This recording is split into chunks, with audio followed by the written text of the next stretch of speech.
This is a community-supported legal education channel. Find out how you can support our mission at the links in the description below. So just a week or two ago, we had an interview with Aaron Carl, the principal behind Analytical Grammar at the time. I think the company is now sold partly because of Matthew Bradley's lawsuit brought by Richard Liebowitz in the Bradley v. Analytical Grammar case. And the interview was great. Erin was great, and her attorney, Dan Booth. Between the two of them, they worked through the issues and they won the case, showing that Facebook's terms of service had allowed her to repost Matthew Bradley's photograph. Well, there was then going to be some procedural stuff because there was still a counterclaim open. I think there was I forget whether it was a defendant's counterclaim or plaintiff's claims were still open and had to be resolved. So once that's resolved, there will be an attorney's fees motion, and Ms. Carl had said that they're well over $100,000 in attorney's fees at this point.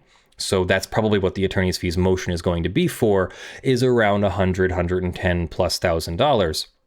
Well, there was this moment, we sort of did the cold open that way in the video, that Liebowitz was on the verge of being disqualified from the case, and he has a stake in not getting that attorney's fees award against him and his client.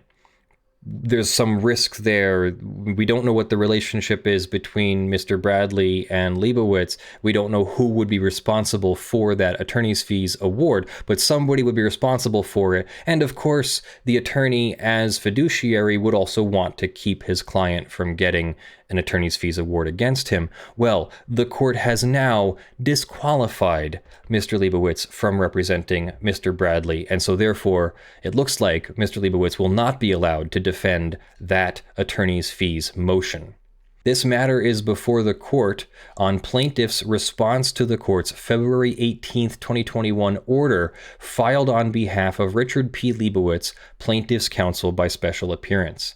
On November 30th, 2020, the Committee on Grievances temporarily suspended Liebowitz from the practice of law in the U.S. District Court for the Southern District of New York. I'll put a bubble up there. Pending outcome of disciplinary proceedings against him. Thereafter, pursuant to local rules, on January 27, 2021, the clerk of this court ordered Liebowitz to demonstrate why imposition of identical discipline is unwarranted, warning Liebowitz that failure to respond within 30 days will result in imposition of identical discipline. On February 18th, 2021, this court ordered Liebowitz to show cause on or before March 4th, why he should not be disqualified from representing plaintiff in this matter. So that's two things: being disqualified from representing in the court system, the North Carolina, Eastern District of North Carolina, and then him being disqualified from this case. So really important that he responds on time and makes the best arguments he can for allowing himself to continue to represent. Liebowitz did not respond to the clerk's show cause order within 30 days as directed. Plaintiff filed the instant response to this court's show cause order on March 4th, 2021, in which Liebowitz, quote, requests leave of court to continue to appear as counsel for the limited purpose of helping plaintiff oppose any ancillary motion practice brought by defendant. And that was more or less the summary of his argument. You'd think that he would have made a long-winded argument about why it's so important for him to continue to represent. He basically only made that paragraph of representation there, which Aaron and I both thought was maybe insufficient. Local Rule 83.7b, B2, because, numbering, provides that upon the filing with the clerk of a copy of an order demonstrating that an attorney admitted to practice before this court has been disciplined by another court, this court shall issue an order to show cause, directing the attorney to demonstrate why imposition of identical discipline would be unwarranted. Then, upon expiration of that 30-day time period, this court shall impose the identical discipline if the attorney makes no such demonstration. Here, where Liebowitz failed to respond to the clerk's show cause order within 30 days, local rules require interim suspension of Liebowitz from the practice of law in this court. In light of this interim suspension, Liebowitz fails to demonstrate a basis under this court's rules for continuing his representation in any respect, including in the limited respect requested in this matter. Therefore, in this matter, the court disqualifies Liebowitz from representing plaintiff, effective immediately. Plaintiff is directed within 40 days of the date of this order to either cause a notice of appearance to be filed by new counsel on his behalf, the plaintiff, Mr. Bradley, or to file a notice of self-representation as required by Local Rule 5.2b. To facilitate service upon plaintiff, the court directs Albert P. Allen, plaintiff's local counsel, to file on the record plaintiff's last known mailing address within 7 days of this order. Upon receipt of said filing, the clerk is directed to serve a copy of this order upon plaintiff, along with the required self-representation form for pro se litigants in the event plaintiff elects to proceed pro se. The court stays all substantive case activities, including briefing deadlines on defendant's motion to dismiss and motion for judgment and decision thereon, pending resolution of issues related to plaintiff's representation. So ordered this 19th day of March 2021, Louise Flanagan, United States District Judge for the Eastern District of North Carolina. So a couple things there. This means that Liebowitz can't be involved with whatever attorney's fees motion is inevitably coming here. It also means that Aaron Carl's restitution, the attorney's fees, will be delayed by 30 or 40 days at least as the court works through all of this, then finally decides the motion to dismiss the remaining claims or motion for judgment on the remaining claims, and then starts to deal with the fee motion from the defendants.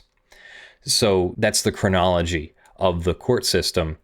That it takes time. It's a glacial pace sometimes, and it's been even more glacial during the coronavirus situation.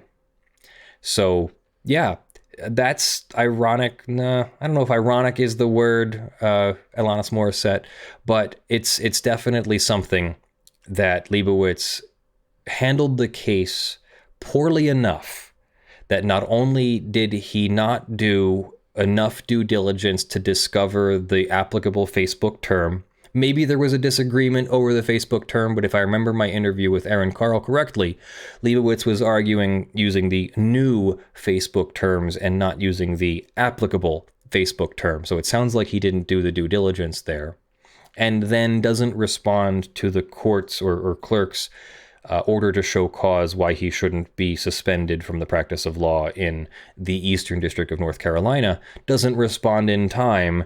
Maybe it wouldn't have made a difference. Maybe he couldn't think of an argument, but either way, he didn't try very hard to stay in the case as the attorney. He sort of made like a Hail Mary, just kind of tossed the ball and hoped somebody would catch it and run it into the end zone, and the court was not willing to do that. So that is what it is, and I'm hoping that that's the end of Leibowitz's involvement in this case, and maybe, this is not the end of the beginning, but this is the beginning of the end for Liebowitz. So we'll see what happens there. I'll keep following up on this case for you. Subscribe and stay tuned, and let me know what you think in the comments below. It's like being disbarred on your wedding day. Oh, that would really take the wind out of my sails if that was my wedding day. So that's our show. Thanks for joining me. I'm Leonard French, your favorite copyright attorney, and this is Lawful Masses, your favorite legal news and education program here on YouTube, also on Floatplane and on twitch.tv/lawfulmasses on Sunday mornings at 10 a.m. Eastern U.S. time. We are a community-supported legal education channel. We thank you for your support on patreon.com/ljfrench, sponsors.com/law, through Floatplane membership and YouTube membership. Thank you very much in the month of March to the following $50 plus supporters: Joe Tyson, John Steele, Gavin Barnard, Eevi, Spirit Bear, Andy, Benjamin Hitov, Ugly Grill, Rudolph Bescherer Jr., Brandyn, Abel, Torpedan, Cassandra Curran, Sovereign Tittizen, ShadowTycho, RDHDragon, and Earthbound Star. And thank you to the $5 plus supporters. Everyone will be scrolling on the screen in front of me. You're on the fake LED panel behind me, which we're using as a substitute for now until I make a new one. I love you all. I'll see you in the videos that drop. Have a great week. Bye.